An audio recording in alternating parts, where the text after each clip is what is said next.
முதல்ல நான் திரு மலையப்பன் அவர்கள்ட்ட தொடங்குறேன். இந்த விபத்து எப்படி நடந்திருக்கலாம்னு பார்க்குறீங்க சார்? இது விபத்து வந்துங்க, இது என்ஜினியரிங் சைடில் பார்க்கும்போது ஏர்க்ராஃப்டில் முதல்ல எல்லாம் டெஸ்ட் பண்ணி, இது வந்து ஃபேமஸ் கம்பெனியோட ஏர் இண்டியா விமானம் 787, நல்ல கம்பெனி. ஒரு தடவை ஏர்க்ராஃப்ட் மூவ் பண்ணும்போது டெக்னிக்கல் டெஸ்ட் பண்ணுவாங்க, டெக்னிக்கல் கிளியரன்ஸ் பண்ணுவாங்க.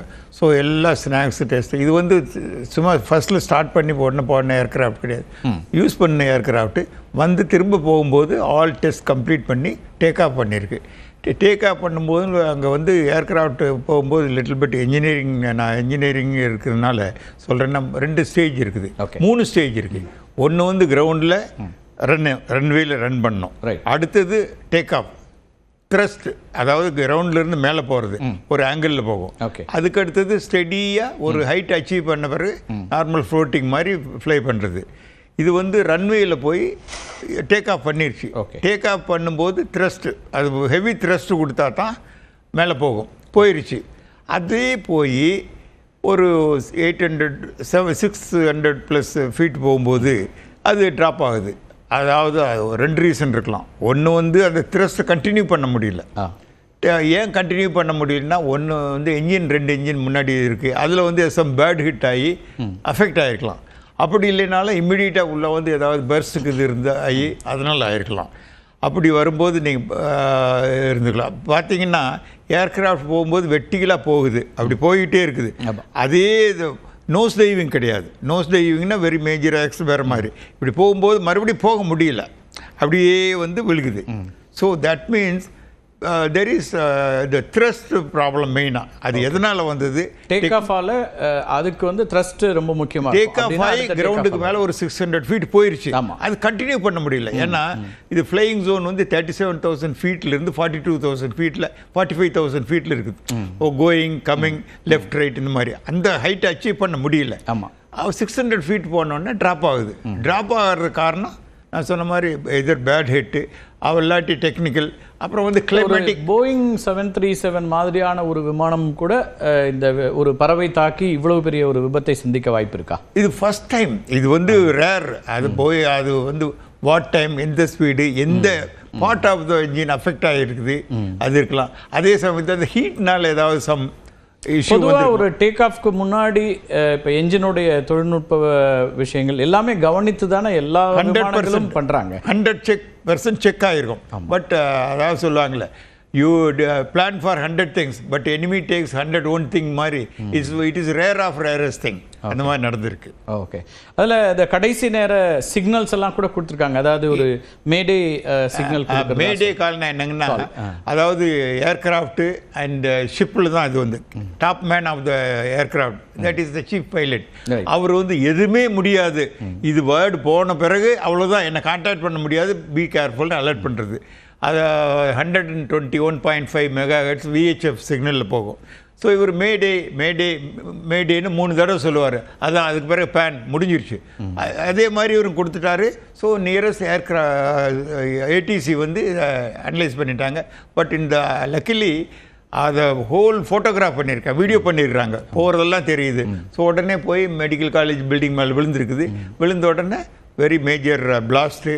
அது maximum about 1 lakh or so litre of NL-73 fuel அது பேர்ன் ஆயிடுச்சு. ஸோ அதனால் மேஜர் டேமேஜ் ஆகிருக்கு. ஓகே, இப்போது அதுக்கு முன்னாடி இப்போ வந்து உங்களுக்கு தெரியும், அந்த பயணத்திற்கு முன்னாடி வந்து நாம் டேக் ஆஃப் ஆகிற போகிறோன்ற விமானி பயணிகள்லாம் அவங்களோட வீடியோ காட்சிகள்லாம் சில இதெல்லாம் பகிர்ந்துருக்குறாங்க. அதில் ஒருத்தர் சொல்கிறார் ஏசி ஒர்க் பண்ணலை, அல்லது அங்கே ஃப்ளைட்டில் ஏதோ ஒரு பிரச்சனை இருந்தது அப்படிங்கிற மாதிரி வரக்கூடிய செய்திகள்லாம் எப்படி பார்க்க வேண்டியிருக்கு? தொடக்கத்திலே இருந்தது அது சொல்கிறது. ஒரு பயணி சொல்லியிருக்காரு, பிளாஸ்ட் வந்துன்னு சொல்கிறார் 35 செகண்ட். ஒரு சர்வே விஸ்வேஷ்குமார்னு 11 சீட் நம்பரில் வந்தவர் சொல்கிறாரு. இன்னொன்று வந்து ஏசி ஒர்க் பண்ணல, இதெல்லாம் பெர்செப்ஷன். Okay. இப்போ இங்கே வெயில் இருந்து போகிறாங்க உள்ளே போகும்போது ஏசி ஒர்க் பண்ணுதான். அப்புறம் இந்த ஃபியர் சோ மெனி திங். ஒரு சர்வைவர் தான் இருக்கிறார் ஒழிய ஏர்கிராஃப்ட்டுக்கு போனவங்க உள்ளே போனவங்க யாரும் கிடையாது. ஸோ வெளியே இருந்து சொல்கிறதுலாம் இட்ஸ் எ பெர்செப்ஷன். ஸோ இதில் பிளாக் பாக்ஸோட டேட்டா எடுத்தா என்ன எதுங்கிறது தெரிய வரலாம், எப்படி விபத்து நடந்ததுங்கிறதுக்கான அந்த வாய்ப்புகளும் தெரிய வரலாம் இல்லையா? அதுவும் நம்ம பேசலாங்க. நான் முதல் கட்ட கருத்தை எடுத்துக்கிறேன். திரு மோகன், ஒரு பொதுவாக திரு வினோத் அவர்களும் இணைஞ்சிட்டாங்க. நான் மோகன் அவர்கிட்ட வரது முன்னாடி வினோத் இன்னொரு நிகழ்ச்சிக்கு போனோம். நான் அவர்கிட்ட கொஞ்சம் விஷயங்களையும் பெற்றுக்கிறேன். பாலச்சந்திர அவர்களையும் வரவேற்கிறேன். வினோத், இப்போ ஒரு பைலட்டாக ஒரு ஏர்கிராஃப்டை எடுக்கும்போது என்னெல்லாம் கவனிப்பீங்க? ஏன்னா நீங்கள் பல மணி நேரம் பயணிச்சிருக்கீங்க, அல்லது இன்னும் சொல்லப்போனால் இங்கே நம்ம வந்து போர் விமானங்களே இயக்கியிருக்கீங்க. அப்போது என்ன விஷயங்களை ஒரு பைலட் கவனிப்பார்? இப்போ இதில் என்ன நடந்திருக்கலாம்னு நினைக்கிறீங்க? இந்த விபத்தை பொறுத்த வரைக்கும் என்ன நடந்திருக்கலாம்னு பார்க்குறீங்க? போர் விமானமும் இல்லை, இந்த விமானமும் நான் ஓட்டியிருக்கேன். முந்தானது தான் இந்த அகமதாபாத்ல போய் நான் லேண்டும் பண்ணினேன். ஸோ 2-3 விஷயம் ரொம்ப இம்பார்ட்டண்ட்டுங்க. அண்ட் இந்த சிசிடிவி ஃபுட்டேஜும் அந்த ஒரு இன்னொரு ஃபுட்டேஜ், அந்த மொட்டை மாடியில இருந்து எடுத்திருக்கிற ஃபுட்டேஜ் இருக்கு இல்லையா, அது ரெண்டும் ரொம்ப இம்பார்ட்டன்டான ஃபுட்டேஜ். அந்த மொட்டை மாடியில இருந்து எடுக்கிற ஃபுட்டேஜை பார்த்தீங்கன்னா அதுல கிளியர்லி உங்களுக்கு என்ஜின் சவுண்ட் கேட்குது. அதாவது அந்த சமயத்துல என்ஜின் ஃபெயிலியர் ஆகல. ஒண்ணு. ரெண்டாவது, இந்த ஃபுட்டேஜ் இதுல என்ஜின் ஃபெயிலியர் கிடையாது.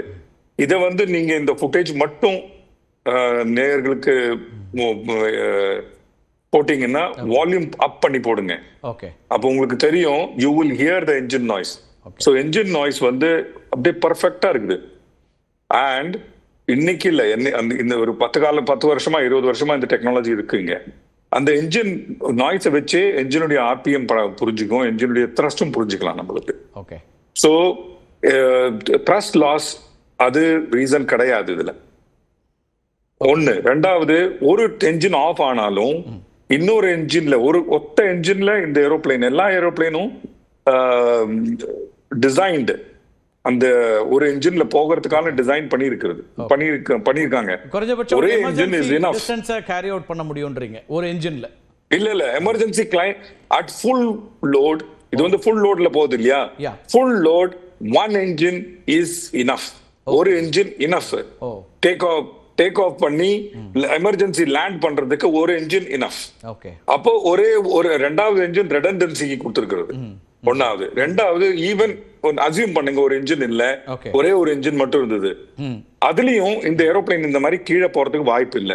சோ ரெண்டாவது ரீசன் என்னன்னா loss of lift. Loss of lift எப்போ ஆகும்? இந்த இதோடைய விங்ஸ் இருக்கு இல்லையா, விங்ஸ் உடைய ரியர் போர்ஷன் வந்து கீழே போகும். நீங்க வந்து எப்போது ஏரோப்ளேன் போகும்போது பாத்திருப்பீங்க, பிளாப்ஸ்ன்னு சொல்லுவாங்க. அதை அந்த விங்ஸ் உடைய ரியர் போர்ஷன் கீழே போகும். லேண்டிங் போகும்போது நீங்க கர்றன்னு சத்தம் கேட்கும். அப்படி விண்டோல இருந்து வெளியில பாப்பீங்க, அந்த ஒரு பின்னால இருந்து ஒண்ணு கீழே போகுது. அது வந்து பிளாப்ஸ்ன்னு சொல்லுவாங்க. அது எதுக்குன்னா லோ ஸ்பீட்ல டேக் ஆஃப் பண்றதுக்கு. லோ ஸ்பீட்ல ஏன் டேக் ஆஃப் பண்ணணும்? இல்லைன்னா ரன்வே லென்த் ரொம்ப பெருசாக்கணும். அதனால